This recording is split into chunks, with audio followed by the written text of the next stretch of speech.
E aí, meus amigos, tudo beleza? Como é que vocês estão? Estamos aqui para mais um vídeo. No vídeo de hoje nós vamos falar sobre tipos de fluxos, o que é um fluxo laminar, o que é um fluxo turbulento, o que é um número de Reynolds, como é que são as transformações de fluxo. E esse vídeo aqui vai estar dentro de uma série de vídeos que engloba sedimentologia. Então nessa série nós vamos falar sobre transporte de sedimentos e outras coisas, né? Eu ainda estou com uma dúvida se eu vou colocar aqui dentro desse vídeo movimentos de massas, então deslizamento, fluxos de detritos, fluxos de lama. E eu queria que vocês escrevessem nos comentários se vocês querem uma série à parte sobre movimentos de massa ou se eu posso colocar tudo aqui dentro desse balaio, né? Com o andar da carruagem, provavelmente eu vou trocar a posição desse vídeo com relação aos demais, apesar desse vídeo aqui ser o primeiro. E nós estamos recentemente começando uma série também sobre geologia estrutural. A gente está pegando o livro de geologia estrutural do Fosso, então estamos fazendo ali resumo de capítulos por capítulos, né? Então a gente está falando no instante que estou gravando esse vídeo aqui, lá nessa série nós estamos falando sobre deformações. Com o andar da carruagem vai vir outras coisas também, vai vir fraturas, falhas, dobras e assim por diante, né? Tutti quanti, do latim. Então a gente espera que vocês gostem dessas séries aí que a gente está trabalhando separadamente, né? Pegar ali algumas coisas mais dentro de caixinhas ali e separando. Lá na série de geologia estrutural a gente já vai fazer um negócio mais uma sistemática maior, já que a gente está trabalhando com resumo de livro. Aqui já vai ser algo conforme o andar da carruagem, né? E na medida que o projeto aqui for ficando boladão, né? A gente pode pegar outros livros também, pode pegar o Tectônica Global para falar de geotectônica, pode pegar alguma coisa relacionada com geoquímica. Então escrevam nos comentários o que vocês gostariam de ver aqui nos próximos vídeos, né? Falem de onde vocês são, interagem com esse vídeo, né? Para quem não me conhece, meu nome é Vinícius, vocês estão aqui no canal do Geologando, vamos falando aí sobre vulcanologia, sobre geologia e outros termos dentro da geologia, né? E nesse vídeo eu vou compartilhar a tela do meu computador com vocês. Montei aqui uns slidezinhos, né? Quem quiser esses slides aí pode me chamar lá no Instagram, para quem não segue, né? Digita lá no Instagram, lá, Geologando Underline, que você encontra a gente. Chega lá no direct ou quero os slides da aula aí. Vou deixar aqui também o link do grupo lá do WhatsApp, um grupo de estudos que nós temos, né? Mais voltado para concurso público. E aproveitando essa oportunidade, nós estamos aqui com o curso de resolução de questões de concurso público, então a gente pega várias áreas separadas, né? A gente pega lá petrologia ígnea, petrologia sedimentar, geologia estrutural, geotectônica, mineralogia, de provas diversas, né? Prova da Petrobras, CPRM, ANP, prova do MPU e prova de prefeitura e vai por diante, né? Tá aqui na descrição também. Então, dito isso, bora pro vídeo.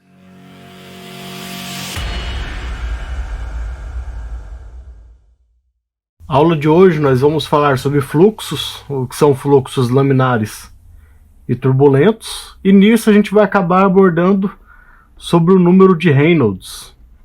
Como dito agora há pouco, para quem quiser os slides dessa aula aí, chama a gente lá no direct do Instagram ou chama a gente no grupo do WhatsApp, que eu vou deixar o link aí na descrição.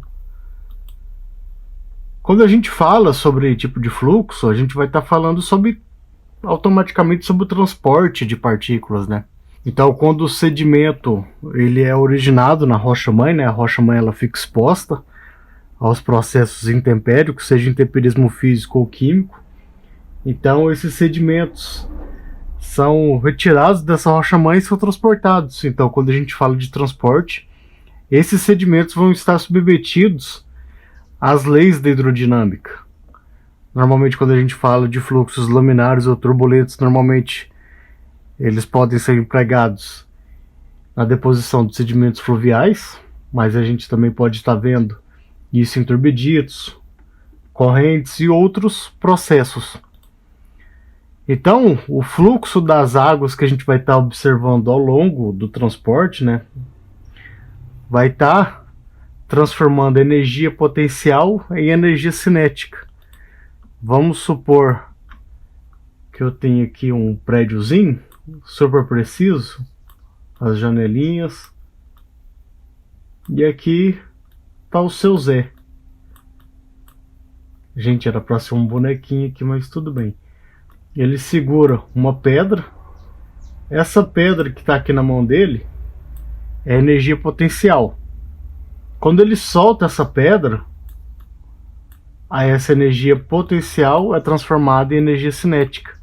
Então isso a gente vê ao longo do fluxo das águas, né? Então o que são os fluxos laminares? Quando a gente pensa nos fluxos laminares, a gente vai estar pensando que são linhas, né? E essas linhas dentro do fluxo, elas vão estar deslizando umas sobre as outras, né? Então elas são paralelas. Então a gente vai estar vendo esses fluxos laminares. Assim, a gente não observa que vai ocorrer mistura entre uma linha de fluxo e outra. Elas não vão se tocar, se cruzar. Elas vão seguir paralelamente ao longo do sabor das águas. E a velocidade que dentro desse tipo de fluxo laminar é relativamente lenta. Então essas aqui são as características principais de um fluxo laminar. Então são linhas retas, né? São paralelas entre si, elas não vão estar se cruzando e a velocidade é lenta. Na medida que a velocidade dessas águas aqui vai aumentando e a profundidade da corrente também, ou pode ser as duas ambas, a gente vai estar atingindo determinados valores que vão transformar o fluxo laminar em um fluxo turbulento. Já as características do fluxo turbulento, a gente vai observar flutuações das linhas de fluxo, que elas vão estar acima desse valor crítico. Então, a gente vai supor que vou pegar a borrachinha aqui, vem com a borracha, peguei minha canetinha aqui de volta. Então vamos supor aqui o leito do canal. E aí as linhas de fluxo elas começam a ser caóticas, né? Turbulentas. Isso aqui é gerado devido a alguns obstáculos na água ou irregularidades no leito do rio. Então esses elementos aqui podem perturbar um fluxo e transformar em um fluxo turbulento, diferente do fluxo laminar, né? No fluxo laminar a gente estava vendo que as linhas elas eram paralelas, né? Enquanto aqui no fluxo turbulento essas linhas de fluxo são caóticas. Então se a gente pensa que esse fluxo está carregando partículas sedimentares, né? E podemos ter partículas em suspensão. Normalmente a gente pode estar pensando nisso aqui, sedimento fino, né? Silt, argila. Essas partículas não vão estar seguindo uma trajetória uniforme, né? Então se a gente pensar numa partícula originada aqui, então ela pode estar descendo, subindo, vindo de um lado para o outro. E outro ponto muito importante também, né? É que elas vão estar se misturando com o fluxo, né? Um ponto importante é que sedimento fino, né, a carga sedimentar no fluxo pode estar mexendo com algumas propriedades físicas que vão alterar a densidade, que a gente vai falar daqui a pouco. Então, para ficar mais didático, aqui um esqueminha mostrando o fluxo laminar e o fluxo turbulento. Então, fluxo laminar, as linhas de fluxo são retas, né, são paralelas, elas não se tocam, né, e a velocidade é relativamente lenta aqui no fluxo laminar. Enquanto no fluxo turbulento a gente vê esse samba de partículas aqui, né, as partículas sobem, descem, vão de um lado para o outro. Então essa coisa doida aqui, né, a velocidade aqui é mais alta. Aqui é interessante que aqui nesse desenho que ele colocou até um redemoinho, né, um vórtice aqui. Então essas aqui são as características que distinguem o fluxo turbulento de outro, mas a gente pode estar observando mais de perto sobre o que é essa velocidade crítica, né?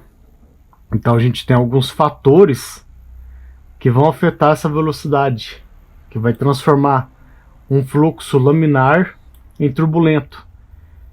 Quais fatores a gente pode elencar? A viscosidade desse fluido, né? A viscosidade, para quem é mais ligado com rochas ígneas, então a velocidade lá a gente pensa no conteúdo de sílica que vai estar influenciando se é uma rocha ultramáfica ou félsica. A viscosidade é uma propriedade, né, que vai ser referente na velocidade do fluido mesmo, sabe? E a resistência que um fluido tem em relação ao fluxo. Se a velocidade aumenta, o fluido tem maior dificuldade para fluir. É como se fosse um punhado de mel. Se você colocar um punhado de mel numa superfície, para ficar mais fácil, uma superfície plana, e começar a inclinar, você vai ver que esse mel ele tem uma dificuldade para fluir, né? Ele flui com uma menor velocidade quando comparado com a água. Isso é por causa da viscosidade. A densidade do fluxo, lembra lá que a gente tinha falado agora há pouco lá das partículas? Então, na medida que você vai colocando sedimento dentro dessa água, né, a densidade vai aumentando. Então, viscosidade, densidade do fluxo, profundidade e rugosidade da superfície do canal. Então, são parâmetros que vai influenciar nessa velocidade.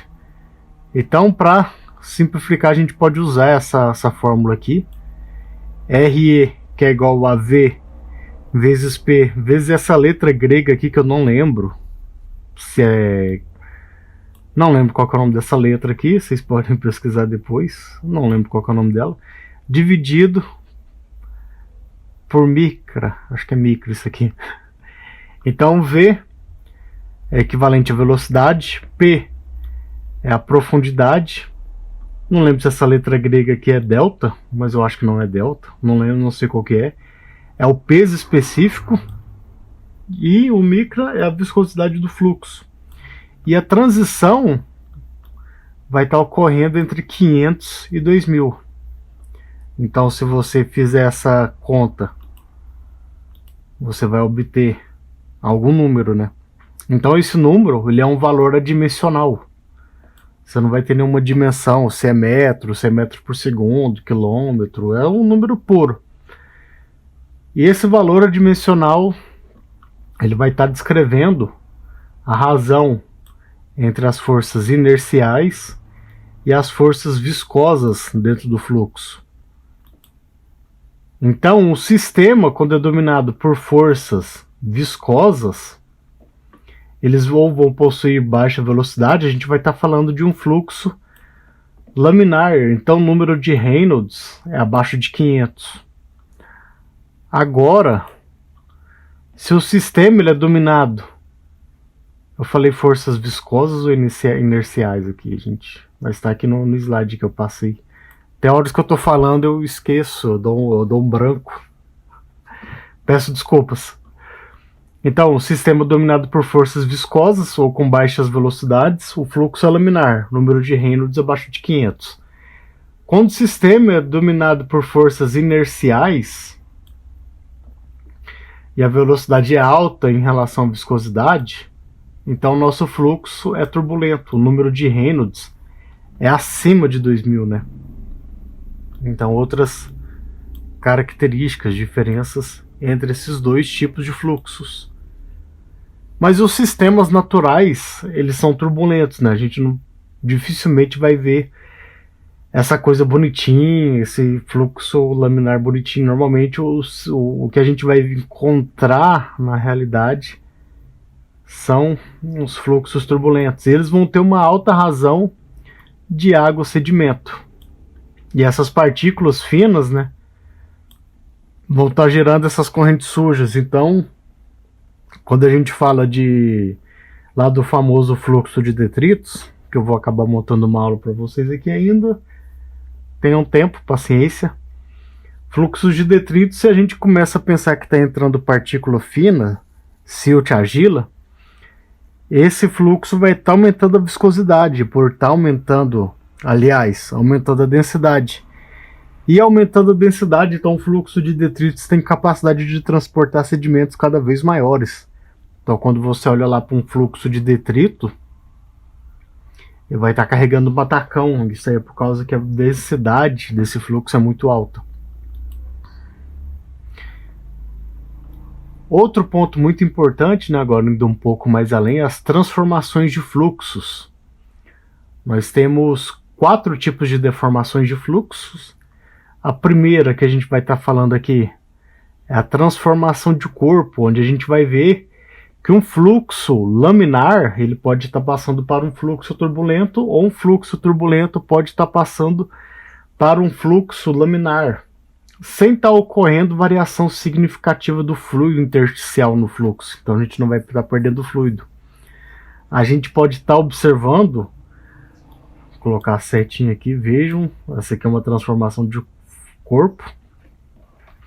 Então isso aqui a gente pode estar observando, essa transformação, quando o fluxo ele pode perder velocidade por uma variação na declividade do substrato, né? Então isso aqui vai estar relacionado com a superfície do canal, né? Ou também uma restrição lateral. Então a gente inicialmente tem um fluxo laminar aqui, a gente passa por um desnível aqui, então ele passa para turbulento, e quando o leito volta a ser plano, ele volta para um fluxo laminar. Então essa aqui é a nossa primeira transformação de corpo. E não vai ocorrer variação significativa do fluido dentro do fluxo. Um outro tipo de transformação de fluxo é a transformação de gravidade. Então a gente vai ver uma segregação gravitacional desse fluxo, né? Então a gente pode estar falando que esse fluxo ele é bipartido. Dentro da transformação de gravidade, a gente vai ver essa segregação, né? Então a base desse fluxo, ele vai ser uma... dá uma raiva desse mouse. Então a base é uma base laminar, é essencialmente laminar, enquanto o topo vai ser turbulento. Então a gente vai ver a segregação aqui, né? Um fluxo bipartido. A terceira transformação de fluxo que nós temos são as transformações de superfícies. Transformação de superfície, eu teria que ter tirado esse S, esquece esse S aqui, depois eu corrijo para vocês aí. Então a gente vai observar a mistura do topo do fluido de um fluxo, está misturado com a água ou o ar ambiente. Então a gente pode estar observando essa mistura, né? E é até interessante assim você pensar que porções de água vai estar retirando alguma coisa do ar que está imediatamente acima do fluxo, né? E essa mistura vai estar relacionado com diluição, né? Então você vai estar misturando fluidos ali.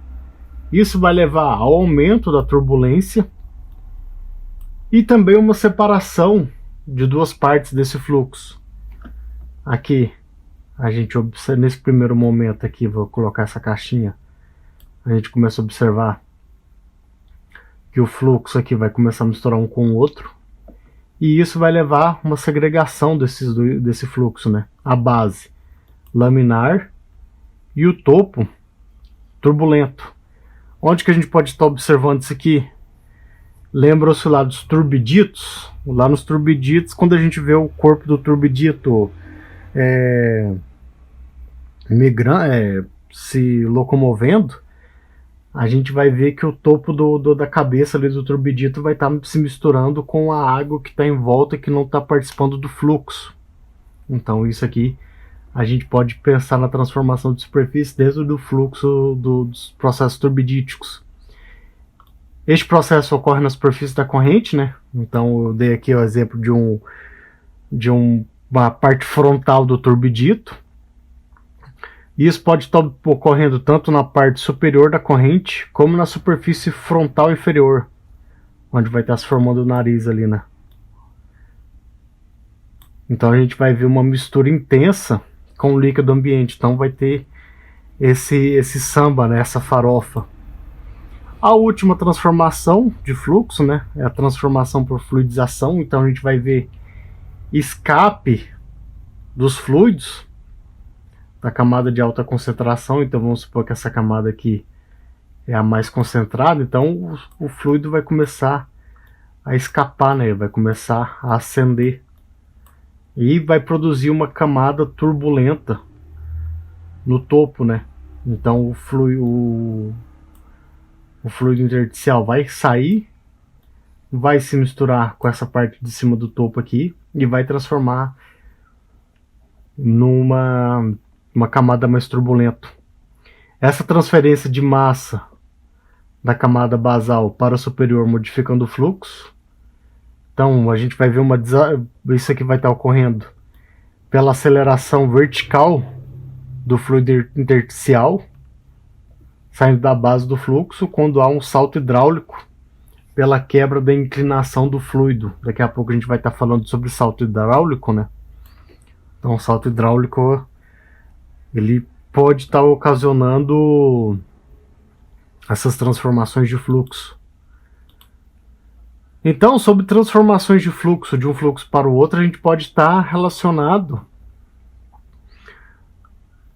com o gradiente, né? Então, através dessas variações do gradiente, a gente vai vendo esses saltos hidráulicos. Esses saltos hidráulicos, eles podem ocorrer em zonas de desconfinamento de canais ou também de cânions, quebra de gradiente, né? Então o gradiente ele é quebrado abruptamente, ele não vai seguindo, né? Então se a gente pensar numa vertente plana e essa vertente ela se quebra, né? Então aqui a gente tem um salto hidráulico, ou quando a gente tem essa vertente íngreme e ela no final termina em uma vertente plana, também tem uma quebra de gradiente. E isso pode estar ocorrendo, sendo um dos fatores relacionados com as transformações de fluxo. Daqui para frente a gente já pode começar a falar de número de Froude também, e lei de Stokes, só que Froude e lei de Stokes vai ficar para outra aula, porque quando a gente começa a falar de fluxos supercríticos, subcríticos, né, a gente pode estar falando de número de Froude aí.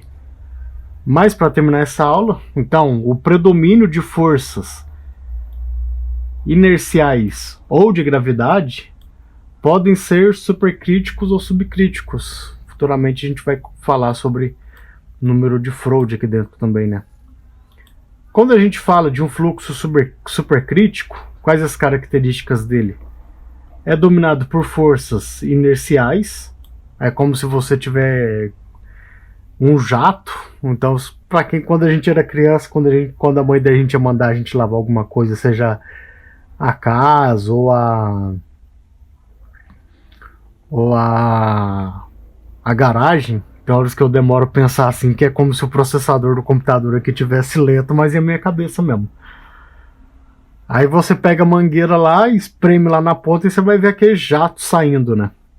Então é uma forma bastante interessante de pensar, né? Aqui dentro desse contexto, o regime de fluxo é superior, então lá do número de Froude. Muitos sólidos em suspensão e alta agitação, né? Então esse fluxo turbulento aqui, né? Então a gente tem lá muito sólido misturado ali dentro, os sólidos aumentam a densidade e essas linhas de fluxo são totalmente caóticas, né? O fluxo turbulento. Enquanto num fluxo subcrítico, aqui o domínio do fluxo subcrítico são forças gravitacionais, gerando uma corrente lenta, né? Então a gente vai ver aquela água calma, uma água limpa.